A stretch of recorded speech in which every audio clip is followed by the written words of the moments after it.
औज़ुबिल्लाहिमिनश्शैतानिर्रजीम बिस्मिल्लाहिर्रहमानिर्रहीम। Dear student, अस्सलाम वालेकुम वरहमतुल्लाहि वबरकातुहू। Class 10th subject geography.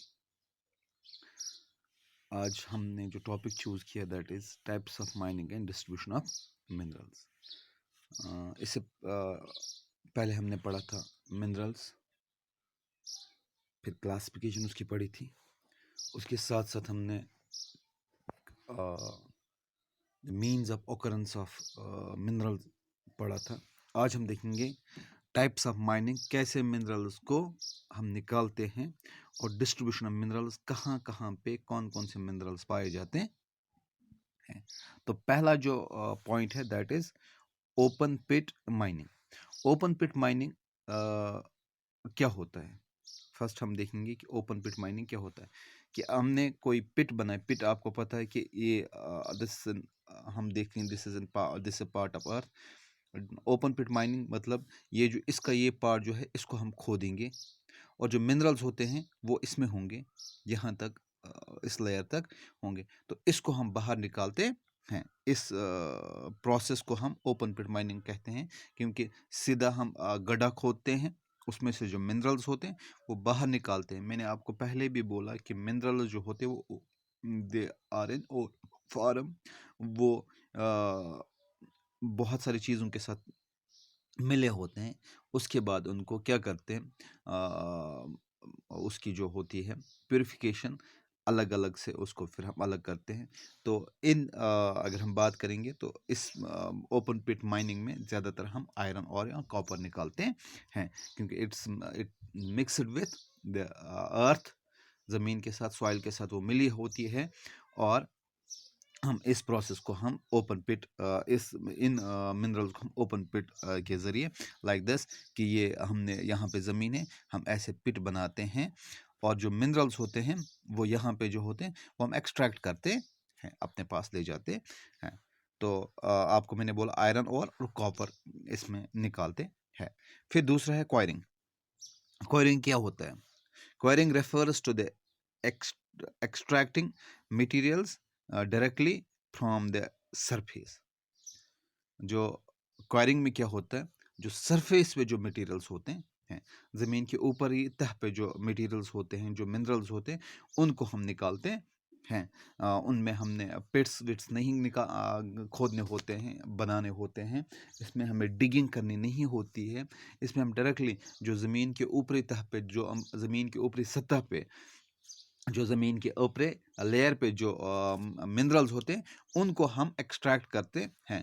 तो लाइमस्टोन इसमें आता है कि ये मिनरल इस में आता है, कौन सा? लाइमस्टोन, जो हमें इजी होता है एक्सट्रैक्ट करने में, क्योंकि ये ज़मीन के ऊपरी सतह पे होता है। तो आपको क्लियर हुआ open pit mining. Open pit mining में हमें गड्ढा खोदना होता है, और क्वायरिंग में क्या होता है? क्वायरिंग में हम ज़मीन की ऊपरी तह को ही जो होती है उस पे ही मिनरल्स होते हैं, उन्हीं को हम निकालते हैं with the help of machines and all that. The process which is followed, वो उसी में हमें फॉलो करनी पड़ती है। और तीसरा जो है ये underground mining with shafts. Underground mining with shafts. Underground mining with shafts क्या होता है? आपको याद होगा जो पिछला हमारा लेक्चर था उसमें मैंने आपको बताया था कि बेड्स एंड लेयर्स होते हैं। बेड्स एंड लेयर्स होते हैं। आपको मैंने बताया था कि यहाँ पे ऐसे ज़मीन है, इसमें ऐसे बेड्स है। तो अब हम क्या करते हैं, हम यहाँ से एक टनल बनाते हैं नीचे आने के लिए, और इनको हम क्या करते हैं, ये जो मिनरल्स यहाँ पे इस में मौजूद है इनको हम बाहर निकालते हैं इससे। तो इसी को हम बोलते हैं क्या? Underground mining with shafts. इनमें हम ये यहाँ से ज़मीन मिनरल्स इनमें से निकालते हैं। तो ये इसमें कोल माइन होती है, ज़्यादातर कोल माइन आपने देखा होगा कि उनमें हमें ये खोदना पड़ता है, नीचे जाना पड़ता है, टनल्स बनानी पड़ती है, तो फिर जाके वहाँ से हमें कोल निकल आता है।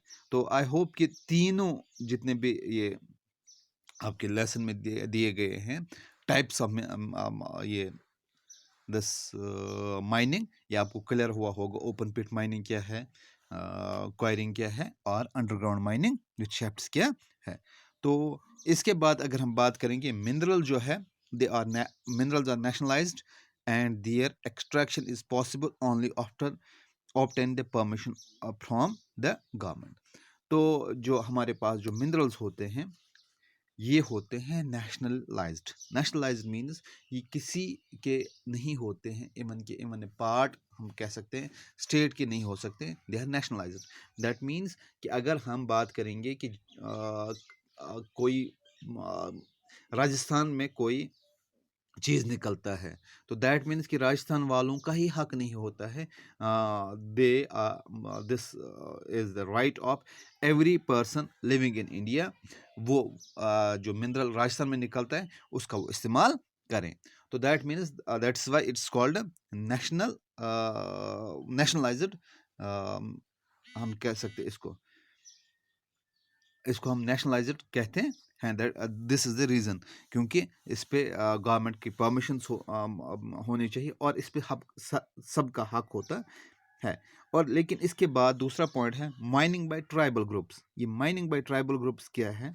अगर हम बात करेंगे ये जो ट्राइबल ग्रुप्स कहाँ के होते हैं, ये नॉर्थ ईस्ट इंडिया के हैं।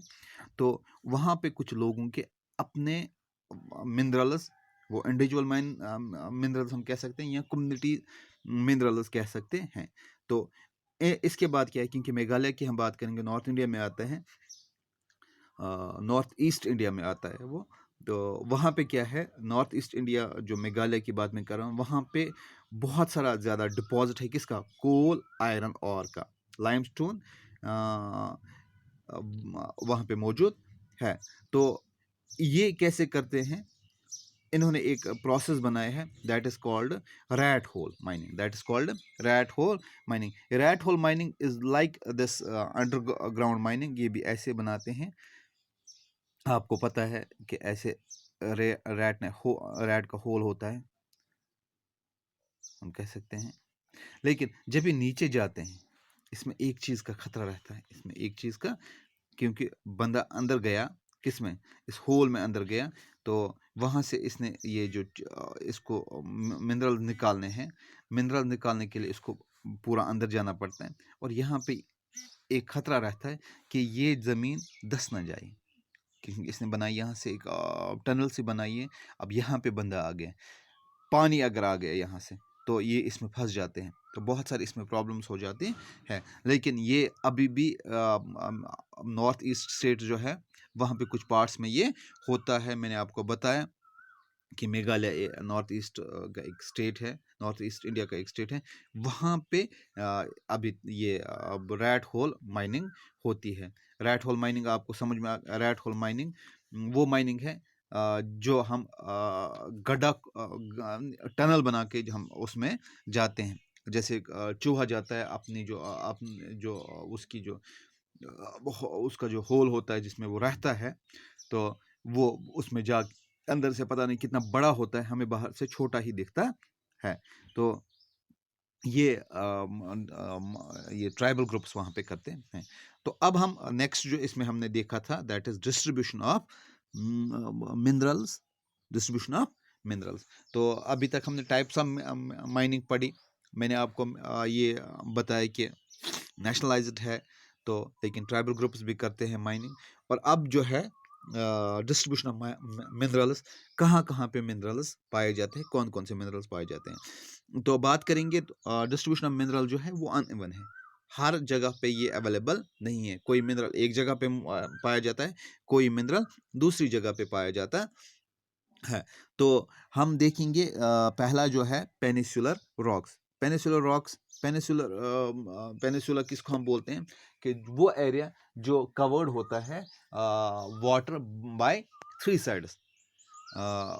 जो वाटर जो है थ्री साइड से जो कवर किया जाता है उसको हम पेनिसुलर बोलते हैं। अब जो पेनिसुलर रॉक्स दैट मीन्स जो साउथ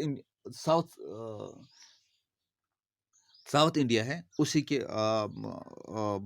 ऑलमोस्ट उसके ऊपरी हिस्से में वहाँ पे क्या कौन से मिलते हैं, coal metallic minerals, mica and other metallic minerals. अब यहाँ पे हमें कौन मिलता है? कोल मिलता है और मेटालिक मिनरल्स मिलते हैं, मिका और अदर मेटालिक मिनरल्स। ठीक है, आई होप कि यहाँ पे आपको क्लियर हुआ कि पेनिनसुलर रॉक जो है कहाँ कहाँ से ये पाए जाते हैं। फिर ईस्ट एंड वेस्ट पेनिनसुला। अब पेनिनसुला जो है इसके ऊपरी हिस्से में ईस्ट और वेस्ट में वहाँ पे हमें एनर्जी मिनरल्स मिलते हैं। वहाँ पे हमें कौन से मिनरल्स मिलते हैं? एनर्जी मिनरल्स मिलते हैं। कहाँ पे? ईस्ट और वेस्ट पेनिनसुलर में हमें एनर्जी मिनरल्स मिलते हैं। और एनर्जी मिनरल्स कौन होते हैं? They are petroleum. तो एनर्जी मिनरल्स पेट्रोलियम वो हमें मिलता है। कहाँ पे? ईस्ट एंड वेस्ट पेनिनसुला में। और उसके बाद हमारे पास है राजस्थान। राजस्थान जो है इसमें हमें पाए जाते हैं non ferrous minerals. Non ferrous minerals मैंने आपको बताया था। नॉन फेरस मिनरल्स वो मिनरल्स हैं जिनमें क्या नहीं पाया जाता? जिनमें आयरन कंटेंट न हो, तो वो हमें वहाँ पे मिलते हैं। That is copper. Iron content जिसमें मौजूद ना हो वो है कॉपर। तो अब हमने देखा peninsular rocks, east and west peninsula जो है वहाँ पे भी हमने राजस्थान की बात भी की, नॉन फेरस मिनरल्स वहाँ पे मिलते हैं। फिर है नॉर्थ इंडिया। नॉर्थ इंडिया की हम बात करेंगे। नॉर्थ इंडिया आपको पता है, मैंने आपको बताया था जब हम फर्स्ट लेसन पढ़ रहे थे रिसोर्स डेवलपमेंट, आपको याद होगा, उसमें हमने देखा था नॉर्थ इंडिया साइड जो है वो यूपी से होते होते होते होते तो आसाम तक पहुंच जाता है। तो वो क्या है? That divide of economic minerals. उसमें इकोनॉमिक मिनरल्स नहीं, उसमें मिनरल्स कम पाए जाते हैं। रीज़न क्या है? क्योंकि उसमें कंटिन्यू पानी बहता है और वो क्या अपने साथ लाते हैं? सेडमेंट्स लाते हैं। सेडमेंट्स ला के, क्योंकि वहाँ पे न्यूली फॉर्म्ड रॉक्स होती हैं और उसके साथ साथ वो जो एरिया होता है नॉर्थ इंडिया का जो एरिया होता है वो एलिवेल सॉइल साथ लाता है। उसमें मिनरल्स नहीं पाए जाते हैं, बल्कि उसमें वो क्या है? That is rich in agriculture, या बाकी जो हमारे प्रोडक्ट्स निकलते हैं वो उस एरिया में निकलते हैं। आई होप कि आपको टाइप्स भी क्लियर हुआ होगा और डिस्ट्रीब्यूशन ऑफ मिनरल्स भी क्लियर हुआ होगा। इंशाल्लाह जो हमारा नेक्स्ट लेक्चर होगा वो हम देखेंगे मिनरल्स। तो स्टार्ट हम करेंगे फेरस मिनरल्स से ही। कौन कौन से मिनरल्स है फेरस मिनरल्स से हम स्टार्ट करेंगे। आप मुझे इजाज़त दीजिए। अल्लाह हाफिज़।